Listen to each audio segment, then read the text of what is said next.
programa Saber Direito desta semana é com o professor Mário Luiz Hamidoff. O curso é sobre direito da pessoa idosa. Tem dúvidas sobre o assunto? Mande um e-mail para nós, saberdireito@stf.jus.br. E você também pode estudar pela internet, www.tvjustiça.jus.br. Olá, sou Mário Luiz Hamidoff, promotor de justiça, e vamos continuar com as nossas aulas sobre o direito da pessoa idosa. E para dar continuidade às nossas aulas, vamos especificamente falar a partir de agora sobre as medidas específicas de proteção para encerrar o tratamento que é dado nas entidades de longa permanência e nos abrigos relacionados à pessoa idosa. Na verdade, como já dizia, o acolhimento seria uma palavra melhor utilizada porque rompe definitivamente com a ideia de atendimento asilar. Por isso, vamos observar o que diz o Estatuto da Pessoa Idosa expressamente sobre tais direitos.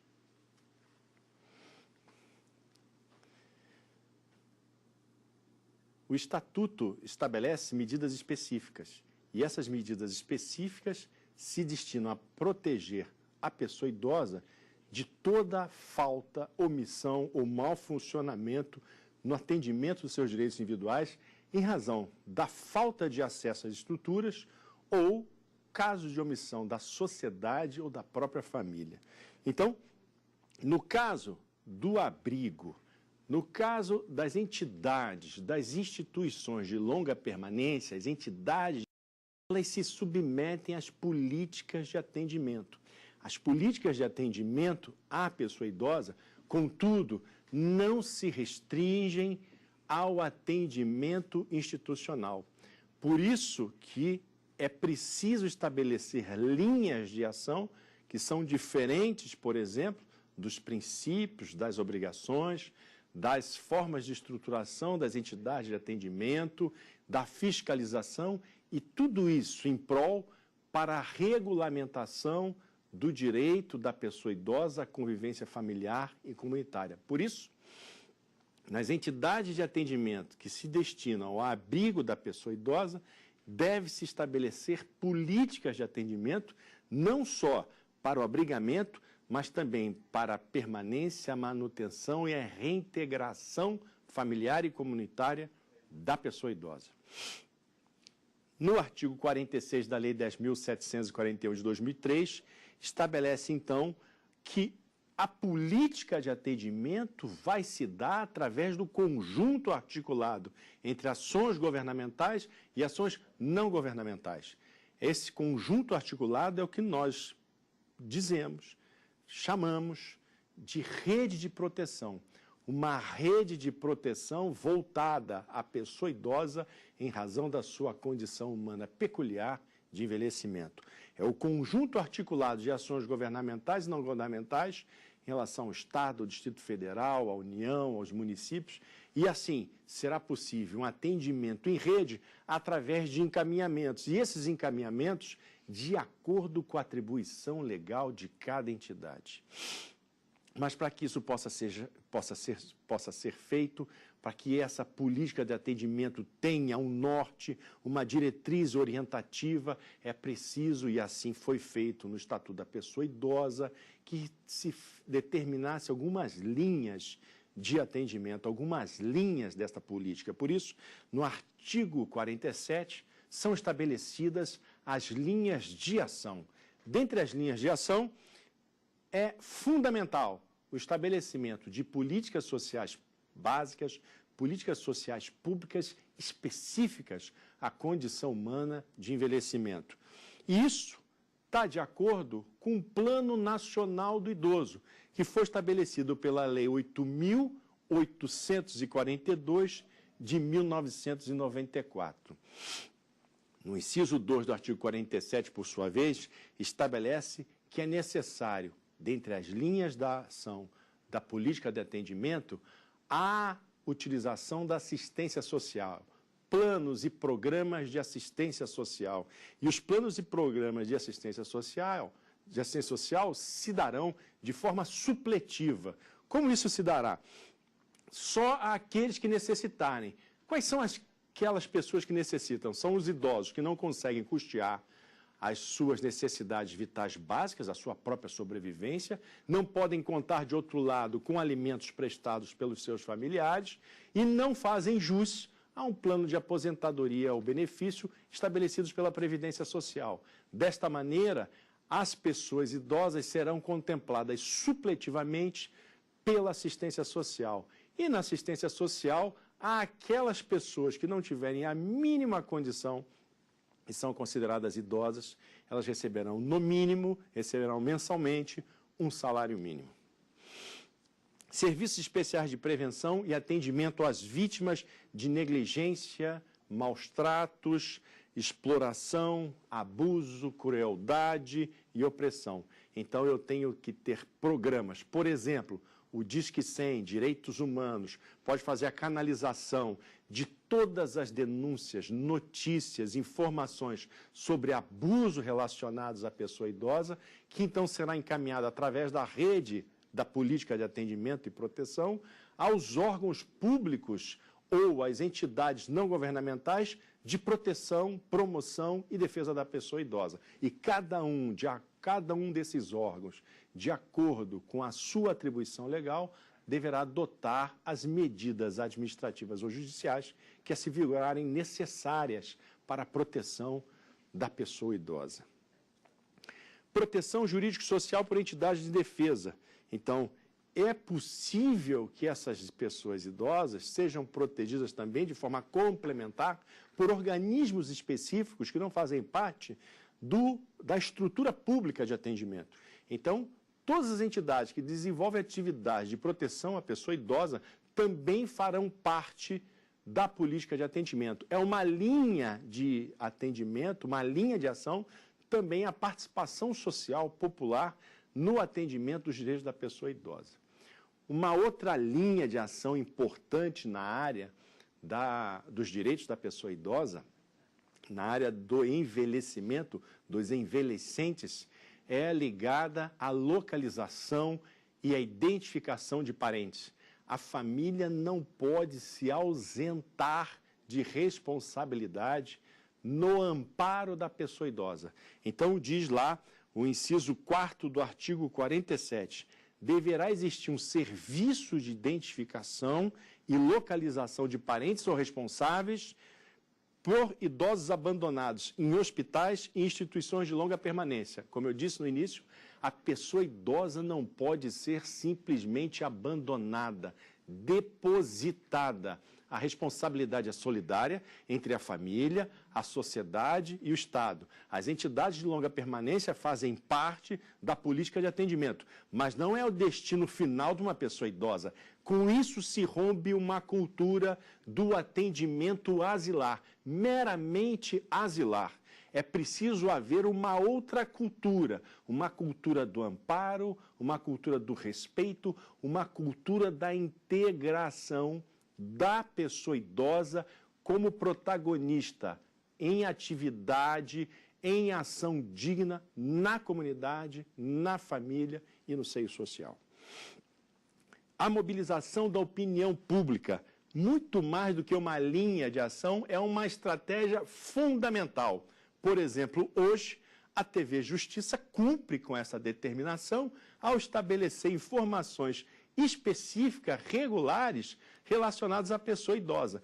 Então, quando se fala em mobilização da opinião pública, é o estabelecimento de informações especificamente destinadas não só ao público idoso, mas ao público em geral. E principalmente na área jurídica, na área política, é que nós podemos fazer a diferença. Como? Primeiro passo, que todos conheçam o Estatuto da Pessoa Idosa.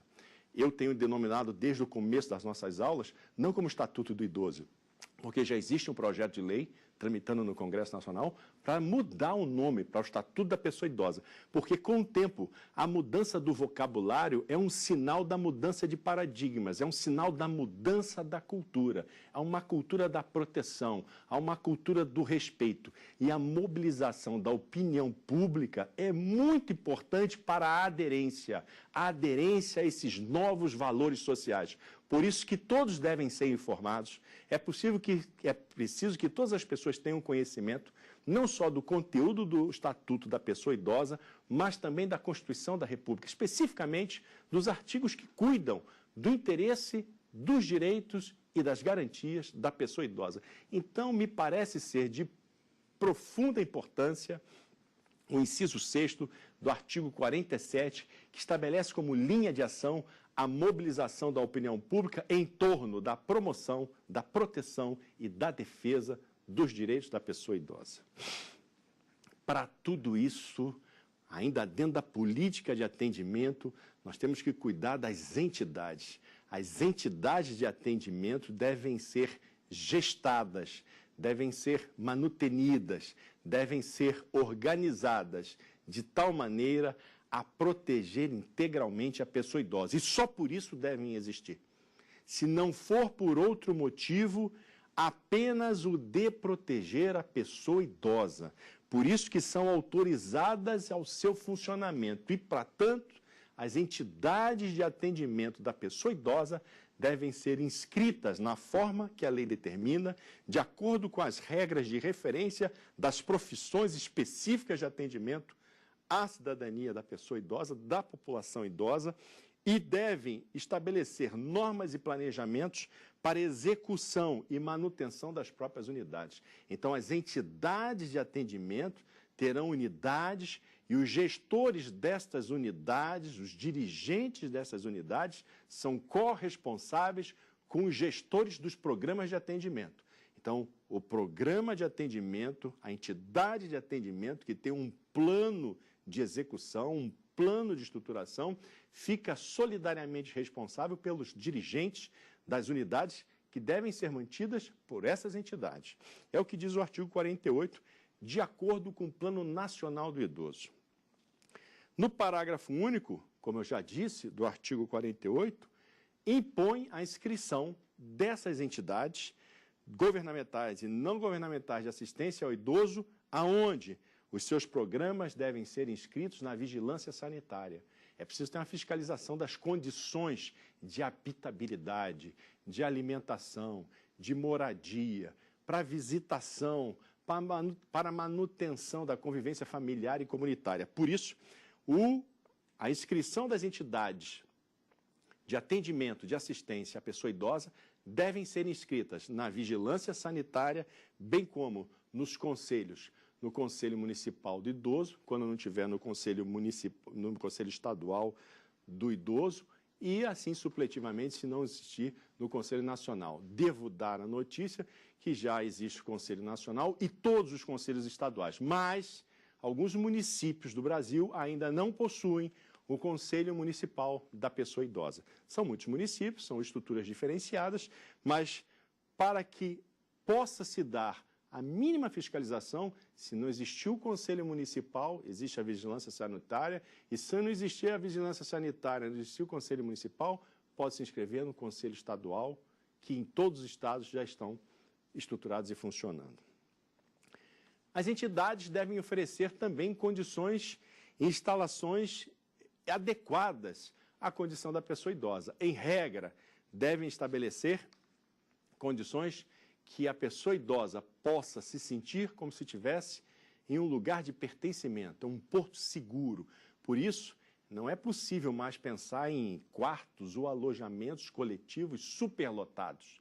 É preciso uma higiene diária, é preciso uma alimentação em lugar destinado diverso das outras atividades. Enfim, é preciso a existência de condições das instalações que são próprias à condição de envelhecimento.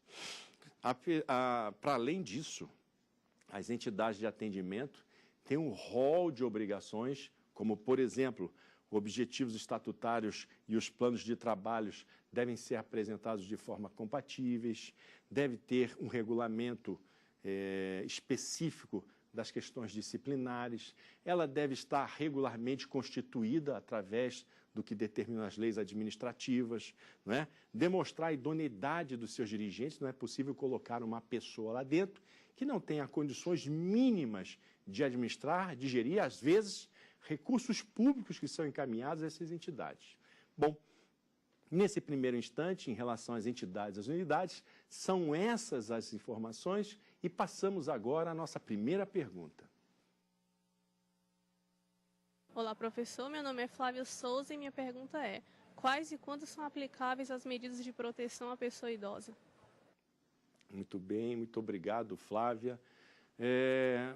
Como nós já vimos, as medidas específicas de proteção levam em consideração as situações em que possa haver ameaça ou violência aos direitos da pessoa idosa, em caso da omissão ou da falta do Estado da sociedade. No segundo caso, em razão da ausência da família, do curador ou da entidade de abrigamento, de acolhimento, senão em razão de ações violentas, ameaçadoras a seus direitos individuais, ao não exercício. Senão, a terceira opção seria o caso, a terceira possibilidade é em razão da própria condição de vulnerabilidade da pessoa idosa. Então, a condição humana peculiar de envelhecimento pode determinar uma vulnerabilidade maior individual e social, que importa na intervenção estatal, administrativa ou judicial para o asseguramento de seus direitos fundamentais. Então, é possível a intervenção em razão dessas três situações: falta ou ausência da sociedade ou do Estado, abuso, ação, omissão da família, curador ou entidade, ou da condição do idoso. E quais são as medidas utilizadas? Quais são as medidas específicas de proteção que podem ser determinadas de forma isolada, cumulativamente, também pelo Ministério Público ou pelo Poder Judiciário, ou seja, pela via administrativa ou pela via judicial? Basicamente, são elas: encaminhamento do idoso à sua família, ou ainda orientação e acompanhamento provisório, encaminhamento para trabalho, para tratamento, para clínica, por razão de necessidade à sua saúde, tempo de clínica, tempo de tratamento. Não fosse isso, ainda é possível inscrever a pessoa idosa em programas sociais de atendimento à saúde, como também membro da sua família que com ele conviva e que tenha limitações em razão de usos abusivos de substâncias entorpecentes. Então, pode-se dar um tratamento à pessoa que com ele convive para não causar um sofrimento mental, psíquico, social à pessoa idosa. Não fosse isso, ainda é possível mais duas medidas: o abrigo, instituição de longa permanência, o abrigo, por assim dizer, definitivo, o abrigo permanente, melhor dizendo, ou o abrigo temporário. Essas são medidas específicas de proteção, dentre tantas outras que podem ser adotadas de acordo com a sua adequabilidade. Volto a chamar a atenção: o Ministério Público pode determinar, requerer, providenciar, e o Poder Judiciário também pode fazê-lo de forma judicializada, mediante provocação do Ministério Público ou de interessados. Então, são essas as medidas aplicáveis no caso de ameaça ou violência aos direitos fundamentais da pessoa idosa.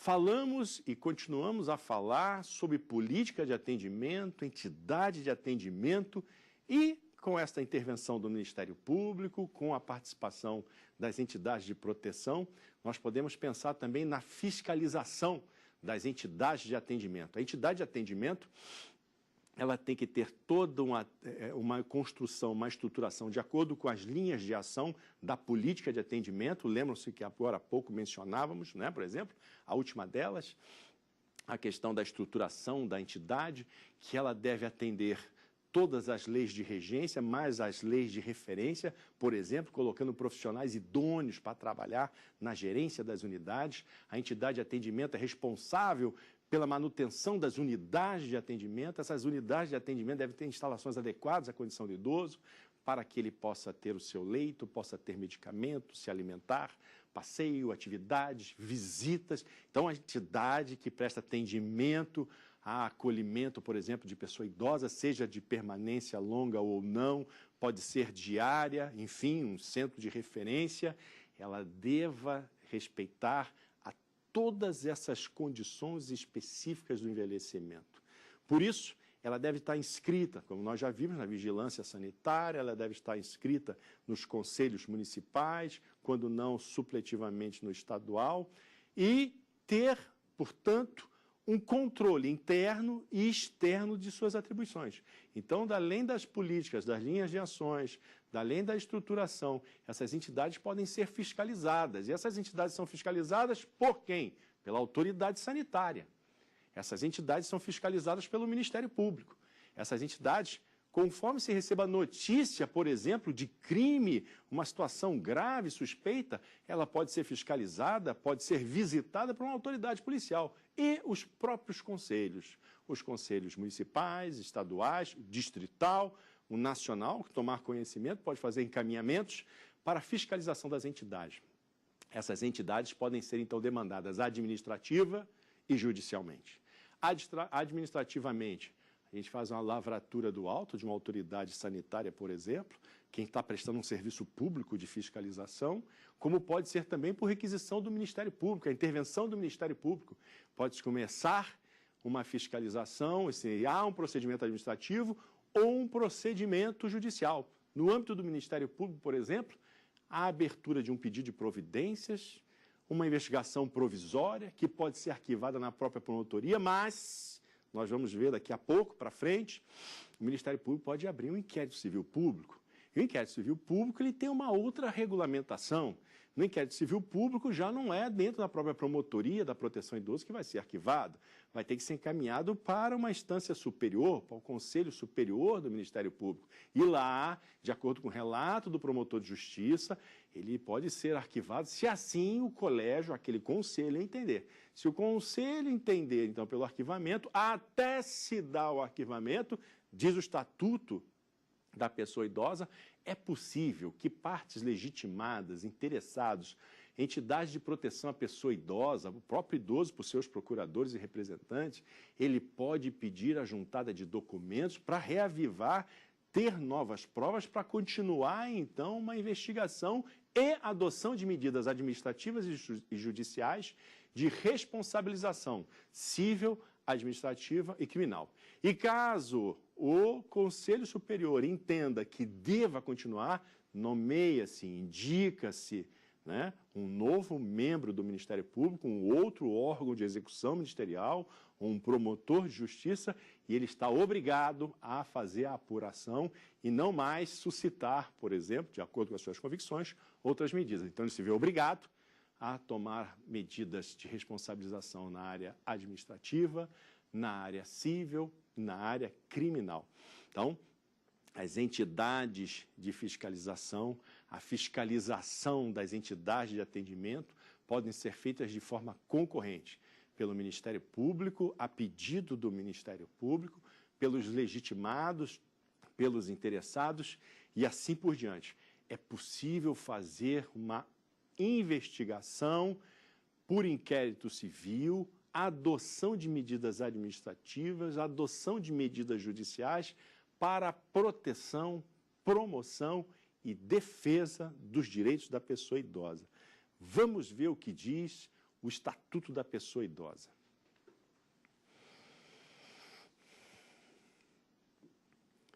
O Estatuto da Pessoa Idosa estabelece para a fiscalização alguns critérios objetivos.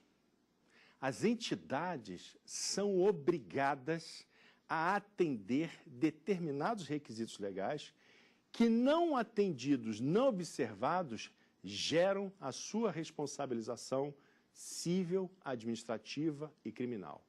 Por isso é importante ter conhecimento dessas obrigações das entidades para que se possa direcionar a investigação acerca da atenção que é dispensada à pessoa idosa dentro de uma entidade de atendimento. Diz o artigo 50 do Estatuto da Pessoa Idosa. Constituem-se obrigações. Essas obrigações não são meras obrigações jurídicas, são obrigações legais. São obrigações de cunho imperativo. Não há flexibilização. Não há possibilidade de serem olvidadas, esquecidas, ignoradas, porque essas obrigações, vamos desde já chamar a atenção para isso, elas estabelecem um conteúdo normativo de algumas figuras típicas dos crimes previstos no Estatuto da Pessoa Idosa. Ou seja, Sempre que eu tiver que fazer um juízo de valor sobre os elementos normativos do tipo de injusto penal, eu vou ter que levar em consideração como critério objetivo as obrigações que estão descritas na lei. Eu não posso deixar, lá na responsabilização criminal, o órgão julgador livre, solto, sob pena de descambar para a arbitrariedade. Eu preciso ter critérios objetivos para definir a responsabilização penal. Vamos lá. Constitui-se obrigação das entidades estabelecer contratos de contraprestação. É necessário que toda pessoa idosa que esteja vinculado a um programa de atendimento numa entidade de longa permanência, que se estabeleça um contrato de contraprestação. Por quê? Tem situações que o idoso tem condições de efetuar o pagamento e ele deve saber previamente o custo e o preço, e tem situações que ele não tem como arcar e os familiares terão que complementar, e às vezes ele vai suplementarmente receber um benefício previdenciário ou de assistência social, e esse benefício, esse atendimento pela assistência social, na remuneração mensal de um salário mínimo, não vai ser comprometido a mais do que 70%. É o que estabelece o Estatuto da Pessoa Idosa. Então, de qualquer maneira, não se pode impactar em mais de 70% a renda da pessoa idosa para cobrança e contraprestação do serviço de acolhimento. Por isso, é uma obrigação de todo dirigente de unidade, de todo dirigente, gestor público, de entidade de atendimento, que estabeleça, que firme um contrato de contraprestação com a pessoa idosa. E se a pessoa idosa não tem capacidade psíquica para os atos da vida civil, deverá ser feito pelos seus curadores, ou pelo seu curador, ou por seus familiares. Então, é indispensável a contratação. Observar os direitos e as garantias de que são titulares as pessoas idosas. Então, todos os direitos estabelecidos pelo Estatuto da Pessoa Idosa, as garantias, também pela Constituição da República, devem ser assegurados na hora da atividade de atendimento no acolhimento da pessoa idosa. Fornecer vestuário adequado no caso de entidades públicas, não é? É possível que o idoso não tenha uma vestimenta, por exemplo, em razão das condições climáticas, adequada, né? Um lugar extremo, um calor extremo, frio intenso, ele tem que ter uma vestimenta oferecida pela entidade de acolhimento. E, às vezes, com as roupas próprias, a vestimenta própria, ele não consiga se proteger como é e deve ser adequadamente. As instalações físicas adequadas à habitabilidade. Precisa ter habitabilidade. E isso só é feito através da revisão dos equipamentos para que o envelhecente possa estar incluído dentro da entidade em todas as suas instalações. Não é só no seu quarto, não é só na hora da alimentação, mas o banheiro, por exemplo, precisa ser readequado às suas condições, e isso também demanda uma exigência que é própria da habitabilidade. Oferecer atendimento personalizado, um plano individual de atendimento, isso é uma forma de personificação. Nós já vimos isso anteriormente. Então, a personificação do atendimento, o atendimento preferencial, o atendimento imediato, isso faz parte do atendimento do idoso, para que ele possa ser integrado, possa ser auscultado muito mais do que ouvido, dentro dessa dinâmica do atendimento da pessoa idosa. Deve também o dirigente tomar cuidado, é uma obrigação legal, manter os vínculos familiares, os vínculos comunitários. Pode ser que o idoso já não tenha mais nenhum familiar, mas ele foi criado numa comunidade que o tem, o que admira, que o considera, e essa comunidade também deve ser preservada em seus laços afetivos com a pessoa idosa. Ele tem acomodações apropriadas, já falei, inclusive por recebimento de visitas. Ele deve proporcionar cuidados à saúde, então medicamento, administração do medicamento, horário de medicamento e assim por diante. Atividades educacionais, esportivas, culturais, de lazer, assistência religiosa, estudo social e pessoal. todas as ocorrências de doenças infecto-contagiosas comunicadas às autoridades públicas da área específica e sempre o dirigente deve procurar o Ministério Público para dar notícia de intercorrências, para que o idoso possa ter a plenitude do exercício da sua cidadania. Deve ainda ter comprovante dos bens móveis recebidos pela pessoa idosa, ter arquivos, anotações, identificação, comunicar ao Ministério Público o abandono material por familiares, profissionais devem ter formações específicas. Essas são as principais obrigações dos dirigentes das entidades de atendimento ao idoso. E, em razão do fechamento desse quadro, vamos para a nossa segunda pergunta.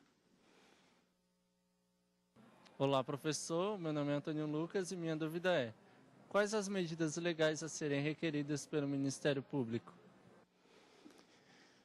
Obrigado, Antônio, pela pergunta. E há pouco falávamos da intervenção do Ministério Público, e o Ministério Público hoje, dentro de um regime democrático, é uma das instituições que necessitam ser sempre manutenidas e talvez muito melhor compreendidas pela própria população. O Ministério Público, ele não tem mais só hoje como carro-chefe a intervenção estatal repressiva punitiva, mas ele continua como dominus litis, ele é o que faz a persecução democrática, penal, para responsabilizar as pessoas físicas e hoje também jurídicas. O Ministério Público, ele é autor exclusivo da ação penal pública de iniciativa pública, além da ação penal de iniciativa privada, que é concorrente. Nós podemos ter ainda subsidiariamente uma atuação. Eu falo isso enquanto promotor de justiça. E hoje, principalmente, o Ministério Público, ele engaria legitimidade, ele é reconhecido pela sociedade, pela sua atuação firme na área social, na proteção da pessoa idosa, por exemplo, do meio ambiente, da criança, do adolescente, do consumidor.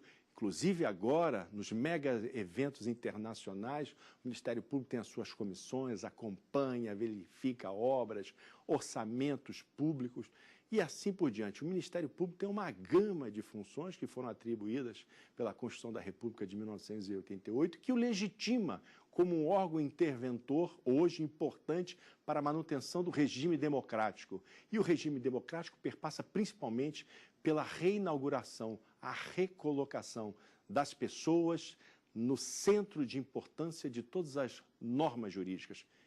Principalmente, meu caro Antônio, nas normas jurídicas relativas à proteção da cidadania. A cidadania da população idosa hoje é protegida pelo Ministério Público, por uma gama de medidas que o Ministério Público pode adotar, não só o Ministério Público, mas a Defensoria Pública. Pouco tempo falávamos aqui que é possível hoje, por exemplo, perante o promotor de justiça, haver uma celebração de um acordo sobre alimentos. Os familiares, juntamente com o idoso, perante o Ministério Público e a Defensoria Pública, podem celebrar um acordo. E esse acordo passa a ter um caráter de título executivo extrajudicial. Ora, só aí o Ministério Público já poderia entrar com uma demanda de execução de alimentos. De outro lado, o Ministério Público pode adotar medidas administrativas. Há pouco nós víamos o Ministério Público ou o Poder Judiciário, a requerimento deste ou também dos demais legitimados, pode, e o Ministério Público deve, intervir administrativamente para prevenir, para proteger, para defender o idoso de toda forma de ameaça, violência aos seus direitos fundamentais. Por isso, o Ministério Público pode se valer, por exemplo, da ação mandamental, a lei do mandado de segurança, da ação civil pública. Falávamos há pouco das investigações do Ministério Público. O Ministério Público pode entrar e estabelecer um pedido de providência, uma investigação preliminar ou provisória, como assim queiram. O Ministério Público pode fazer um inquérito, inaugurar, presidir um inquérito civil público. O Ministério Público pode oferecer, propor judicialmente uma ação civil pública para a preservação dos direitos da pessoa idosa. Fora isso, o Ministério Público está legitimado a adotar toda medida judicial que se afigurar necessária para a proteção dos interesses individuais, dos interesses coletivos, dos interesses homogêneos, dos interesses difusos, dos direitos individuais, das garantias fundamentais pertinentes, especificamente afetas à pessoa idosa. É por isso que o Ministério Público, ao lado de outras pessoas que estão legitimadas, podem adotar todas as medidas legais, todas as medidas cíveis, todas as medidas administrativas, todas as medidas criminais para responsabilização do dirigente, do gestor público na área de atendimento da pessoa idosa, em prol, em nome, na proteção, na defesa da pessoa idosa.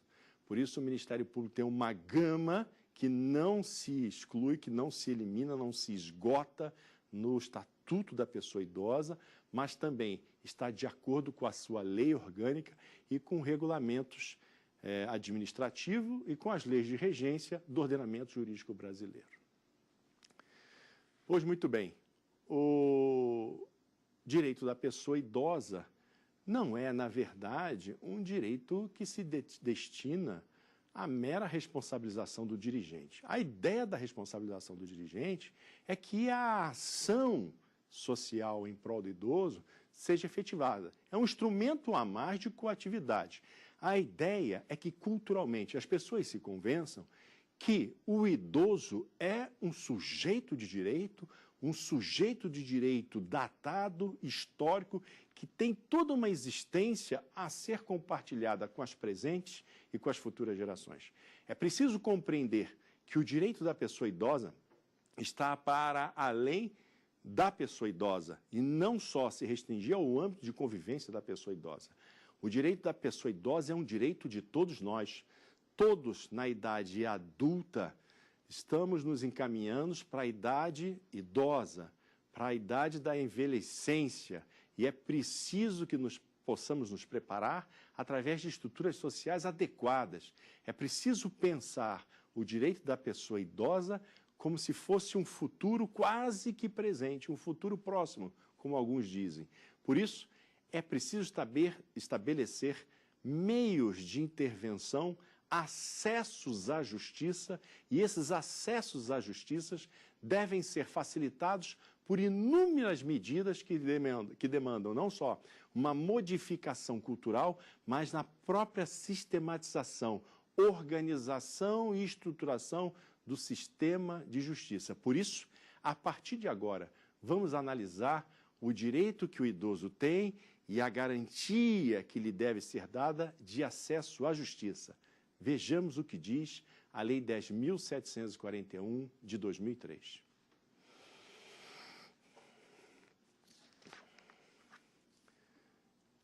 O Estatuto da Pessoa Idosa estabelece inúmeras medidas que são favoráveis à pessoa idosa para facilitar o acesso à justiça.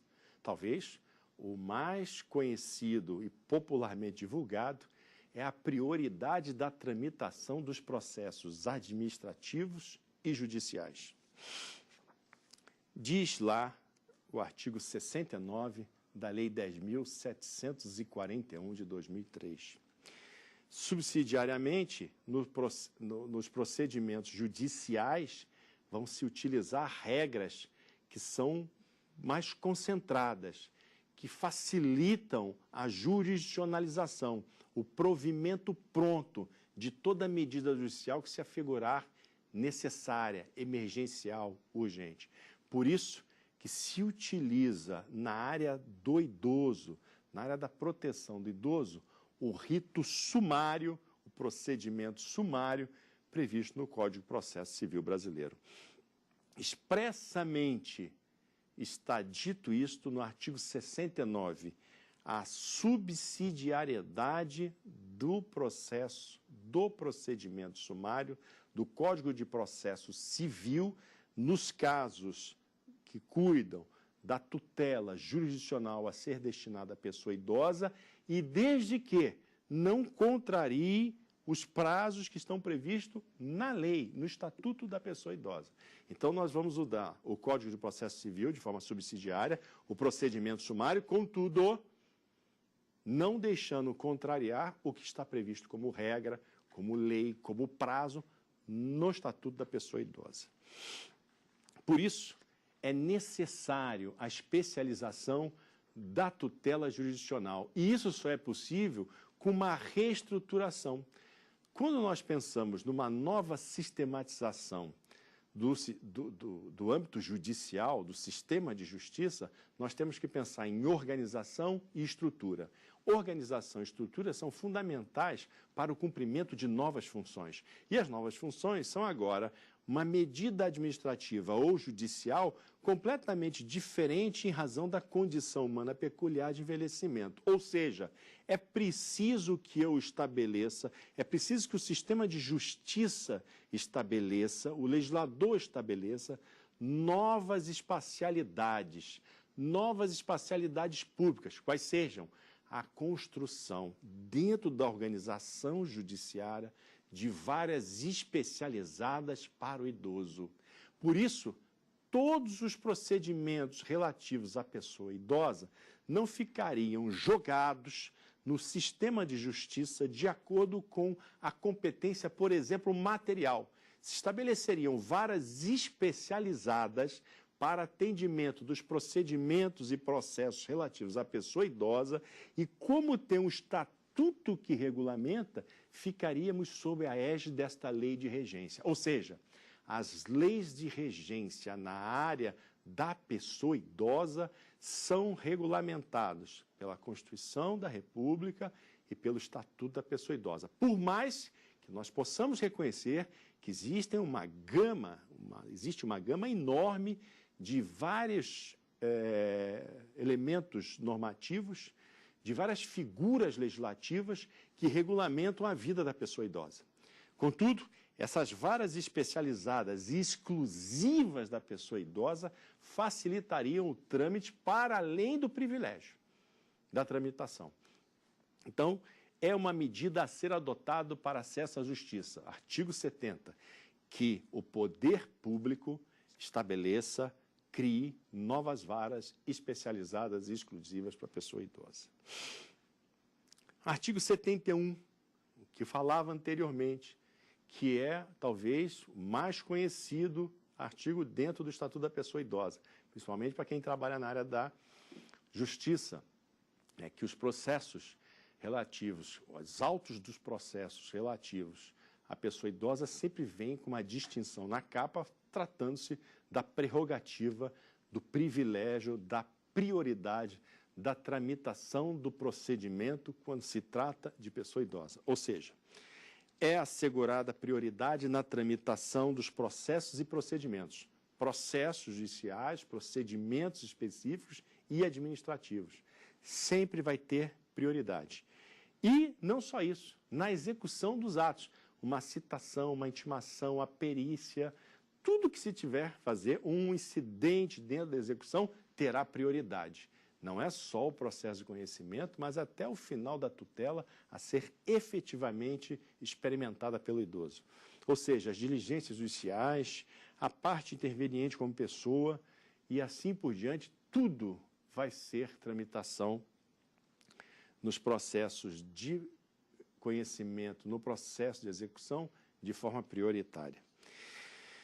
Para que ele possa, o interessado, obter esse privilégio, ele vai ter que requerer benefício à autoridade judiciária competente.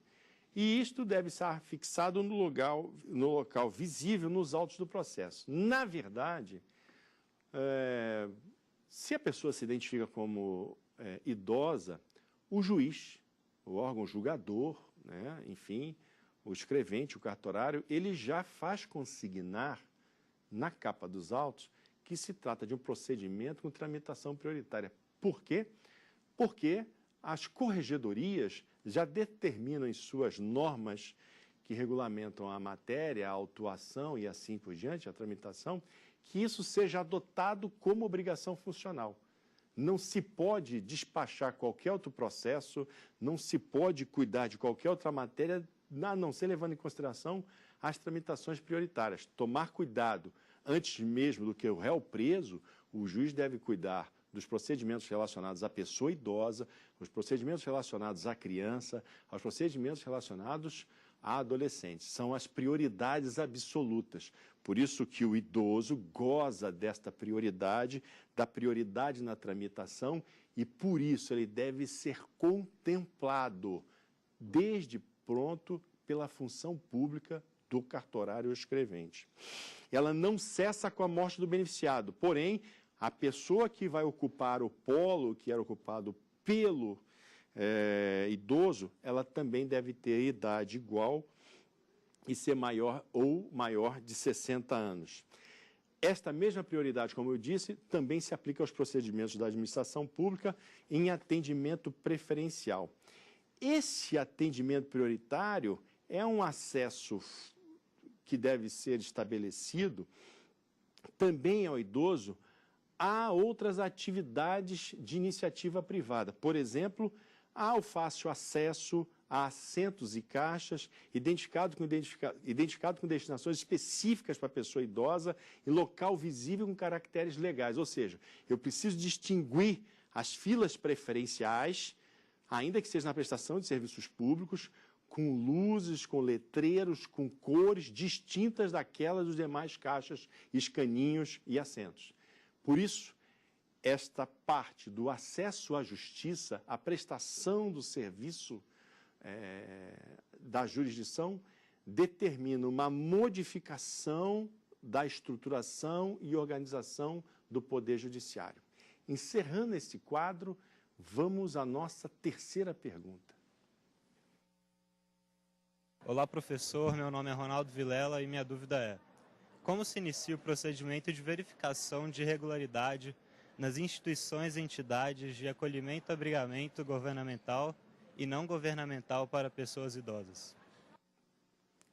Meu caro Ronaldo, como já havia dito anteriormente, eu posso fazer isso através de um auto de infração que é lavrado e é automaticamente intimado se o dirigente estiver presente por uma autoridade na prestação de serviço público, uma autoridade, por exemplo, sanitária, e ele vai ter, então, todo um procedimento específico, resposta em 10 dias. Eu posso, inclusive, requerer a reorganização da entidade para suprimir essas irregularidades e mesmo com um procedimento judicial inaugurado em razão dessas irregularidades, se essas irregularidades, por exemplo, forem sanadas, o juiz pode, se não até deve, extinguir o processo sem julgamento do mérito. Isso tudo está previsto no Estatuto da Pessoa Idosa. Então, veja, a ideia do Estatuto não é reprimir, não é punir, mas é assegurar o exercício de direitos fundamentais.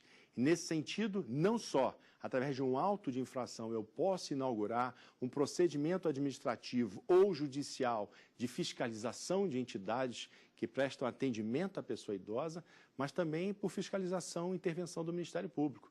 Havíamos falado anteriormente que o Ministério Público pode abrir um pedido de providência, autuar com termos de declaração, fazer investigações preliminares para apurar a fidedignidade das notícias que lhe chegam sobre falta, ausência, mau funcionamento e, posteriormente, ele pode até abrir uma investigação, um inquérito civil público e entrar com uma ação civil pública. Pode ainda entrar e adotar medidas administrativas em prol da pessoa idosa a título de fiscalização. Então, é possível, através da intervenção do Ministério Público ou de um auto de infração, objetivamente, respondendo à sua pergunta, meu caro Ronaldo. Falávamos há pouco do acesso à justiça e a pergunta do Ronaldo foi importante nesse sentido para que nós possamos saber em que momento nós passamos do âmbito administrativo para o âmbito judicial, mas no âmbito tanto administrativo como judicial, nós percebemos que o Ministério Público tem inúmeras atribuições. E o Ministério Público, portanto, de igual maneira, foi contemplado no Estatuto da Pessoa Idosa. Fica a indagação, a pergunta, será que o Ministério Público está limitado a essas atribuições, então, que foram estabelecidas especificamente pelo Estatuto da Pessoa Idosa?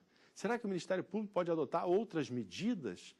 As discussões que temos hoje em torno da investigação do Ministério Público, enfim, o Estatuto da Pessoa Idosa não pode ser uma captis diminutio, uma diminuição da capacidade, da legitimidade da investigação, da atuação, das atribuições legais que foram constitucional e legalmente estabelecidas ao Ministério Público. O Ministério Público continua com todas as suas atribuições legais, com todos os seus deveres legais que deve desenvolver perante a comunidade, a sociedade brasileira. O Ministério Público deve ser e continuar sendo o garante do regime democrático, da justiça social e lutar pelas liberdades públicas. O Ministério Público só assim se legitima e deve ser reconhecido socialmente. O Ministério Público está para além do âmbito meramente repressivo, punitivo, estatal. O Ministério Público deve ser um parceiro da sociedade e, nesse sentido, ele deve adotar todas as medidas que sejam necessárias, absolutamente necessárias, no âmbito administrativo, no âmbito judicial, para a proteção da pessoa idosa. É o que nós vamos ver agora no Estatuto da Pessoa Idosa, no capítulo destinado à instituição do Ministério Público.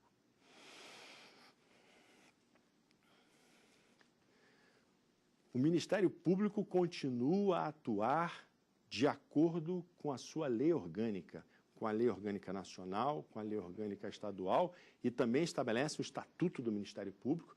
O Ministério Público pode fazer e pode ter, inclusive, uma atuação conjunta com o Ministério Público Federal, que também não faz parte, integra o Ministério Público Estadual, os Ministérios Públicos Estaduais, o Ministério Público Federal.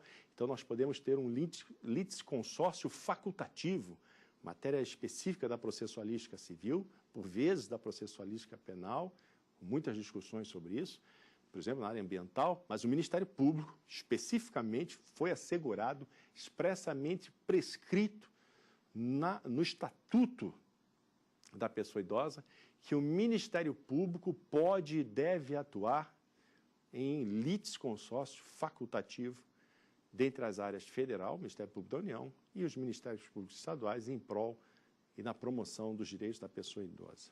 Então, essas funções que estão previstas nesta lei, como diz o artigo 73 do Estatuto da Pessoa Idosa, serão exercidas na forma da respectiva lei orgânica, a lei que organiza o Ministério Público, a lei orgânica nacional, a lei orgânica estadual e o Estatuto do Ministério Público. As formas de entrar na carreira, as formas de progredir na carreira, as formas de responsabilização da atuação do promotor de justiça, do procurador de justiça, dos membros do Ministério Público ao longo da sua carreira, né? A organização da administração superior do Ministério Público, o Colégio de Procuradores, o Conselho Superior, alguns chamam de Câmara de Revisão, a Corregedoria, a Procuradoria-Geral, cada um dos centros de apoio, os órgãos de execução ministerial, as promotorias especializadas e assim por diante. Essa atuação do Ministério Público, as funções do Ministério Público deverão obedecer essa estruturação organizacional. O Ministério Público tem inúmeras atribuições, volto a repetir, que não podem ser confundidas com competência. Competência jurisdicional. E disso nós falaremos na próxima aula. Tem dúvidas sobre o assunto? Mande um e-mail para nós, saberdireito@stf.jus.br. E você também pode estudar pela internet, www.tvjustiça.jus.br.